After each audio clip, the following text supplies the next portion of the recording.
গত রবিবার দিন ফুটবল ফাইনাল যে আমরা দেখলাম, সেই ম্যাচটা নিয়ে সত্যি কথা বলতে কি, ম্যাচটা ওই মিনিট 20-25 দেখার পরেই একদম না মেলাতে পারছিলাম না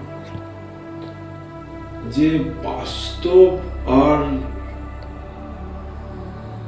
যেটা আমরা ভাবছিলাম দুটো একেবারে কমপ্লিটলি দুটো ভিন্ন মেরুতে অবস্থান করছিল। সন্দেহ তখন একটু দানা বেঁধেছিল, কিন্তু সত্যি কথা বলতে কি সেটা আর মাথা চারা দেয়নি।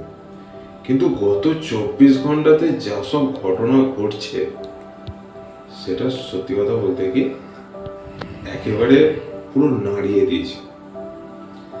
এখন ঘটনার বিষয়টা কোনখান থেকে আসছে সেটা হচ্ছে যে কতগুলো প্রশ্ন কিন্তু মনের ভিতরে আসছে। যেমন এক, ফাইনালে ওই মেটলাইফ স্টেডিয়ামে কিন্তু মেসির ফ্যামিলি কিন্তু আসে খেলা দেখতে, কেন? দুই, আর্জেন্টিনার যে প্রেসিডেন্ট তিনারও আসার কথা ছিল কিন্তু তিনিও আসেন। ডিয়েগো সিমিওনেকে আমরা কিন্তু পূর্বের সমস্ত আর্জেন্টিনার ম্যাচে দেখেছি, তার প্রতিক্রিয়াও আমরা দেখেছি, কিন্তু আশ্চর্যজনকভাবে ফাইনাল ম্যাচে তাকে দেখা যায়। লাউতারো মার্টিনেজ যাকে যে এবারে বিশ্বকাপে দুর্দান্ত খেলেছে, তাকে একবারও নামানো হলো না। এনজো ফার্নান্ডেজকে কি করা হলো, এনজো ফার্নান্ডেজ যে প্লেয়ারটা রয়েছে তাকে কি করা হলো, সে দেখা গেল কিছু সময়ের মধ্যেই ইয়েলো কার্ড দুবার খেয়ে সে রেড কার্ড হয়ে মাঠের বাইরে। লিসান্দ্রো মার্টিনেজকে খুব অল্প সময়ের ব্যবধানে ইনজুরি হতে দেখা গেল। এরা কিন্তু সবাই ব্যাকবোন বলা চলে আর্জেন্টিনার। রোমেরোকে দেখাই গেল না ইনজুরি।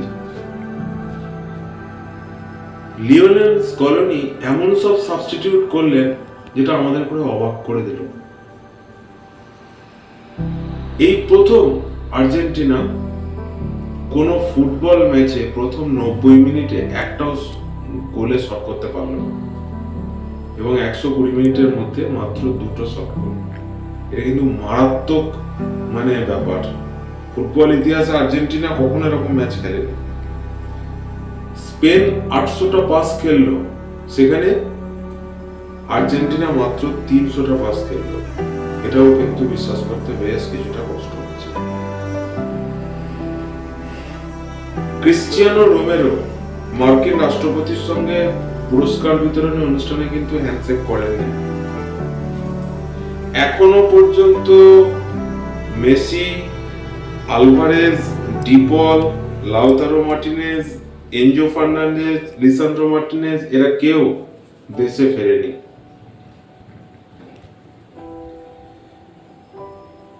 মেসিকে কিন্তু গোল্ডেন বলটা দেওয়া হলো না। এই সব কিছু বিষয় নিয়ে মনের ভিতরে কিন্তু প্রশ্ন প্রগাঢ় হচ্ছে। এখন প্রশ্ন সেটা হচ্ছে যে তাহলে কি বোঝাতে চাওয়া হচ্ছে? যেটা বোঝাতে চাওয়া হচ্ছে যে ম্যাচটা নাকি ফিফা প্রেসিডেন্ট নাকি ম্যাচটাকে বলে যে এই ম্যাচটা আর্জেন্টিনার না জেতাই দরকার, এবং তার জন্য যা যা করণীয় সেটা নাকি তাকে করতে দেখা যায়। এক্ষেত্রে একটা কথা বলে রাখি, এর পিছনে কারণটা কি? কারণ এবারের গোটা বিশ্বকাপ জুড়ে দেখা গেছে যে একটা অংশের মানুষ তারা এই আর্জেন্টিনাকে কমিটির টিম, কাউন্সিলের টিম এরকম বলেছে, এবং এমনটা তারা অভিযোগ করছে যে যেন ফিফায় আর্জেন্টিনাকে জিতে দিয়েছে। এখন এই যদি ফিফার ভাবমূর্তি হয়, সেই ভাবমূর্তিকে সুন্দর করার জন্য আর্জেন্টিনাকে যদি ফাইনাল ম্যাচে যে কোনো ভাবে বসিয়ে দেওয়া যায়, কিংবা মেসিকে যদি সোনার বলটা পাওয়া উচিত থাকা সত্ত্বেও না দেওয়া হয়, তাহলে ফিফার আপত্তি কিছুটা হলেও ঠিক। এটা একটা কারণ।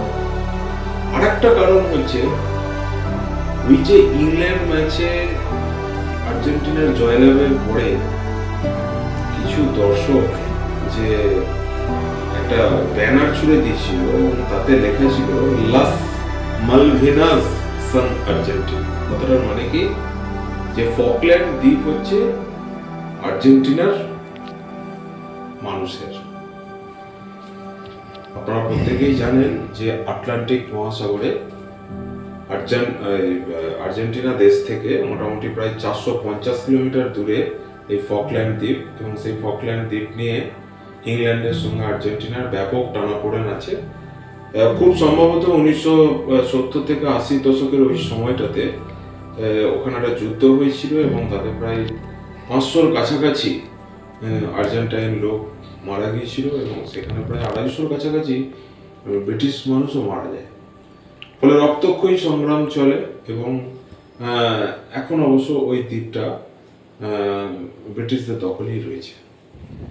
কাজেই যদি আর্জেন্টিনার মতো একটা দেশ যদি এই ফকল্যান্ডের দ্বীপটা নিয়ে ওরা যেটা লিখেছিল লাস মালভিনাস সান আর্জেন্টিনা, এখন যদি ফাইনালে আর্জেন্টিনা জিততো, তাহলে এমনটা একটা মনে হতো যে যেন মানে কি বলবো, যে ওই ফকল্যান্ড দ্বীপটা যেন আর্জেন্টিনা। ফলে সেটা কিন্তু কখনোই এই প্রথম সারির বিশ্বের দেশগুলো কিন্তু সেটা চায়নি, এবং সেই জন্যই নাকি এই ফাইনাল ম্যাচে হারটা অবধারিত ছিল। এখন এইগুলো যে বিষয়গুলো আসছে সেটার প্রমাণ হিসাবে আমরা কি করতে পারি?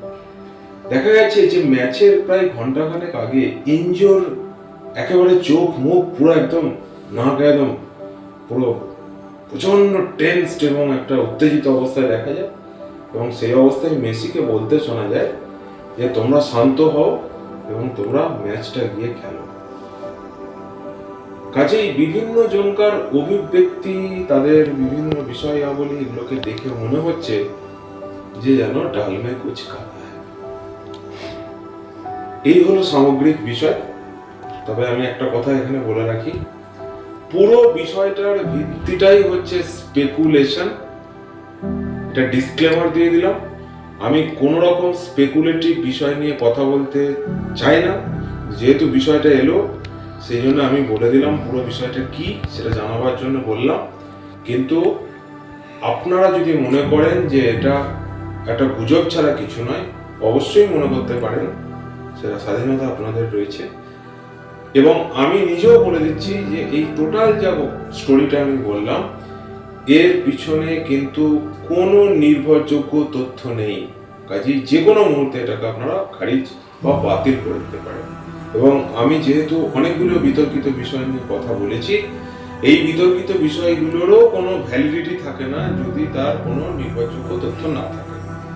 কিন্তু জাস্ট জানানোর জন্য এটা বললাম, ডিসক্লেমার দিয়ে দিলাম যে এটা একটা স্পেকুলেশন, এবং স্পেকুলেশন ছড়ানো আমার উদ্দেশ্য নয়, ঘটনাটাকে সামনে আনাটা আমার উদ্দেশ্য।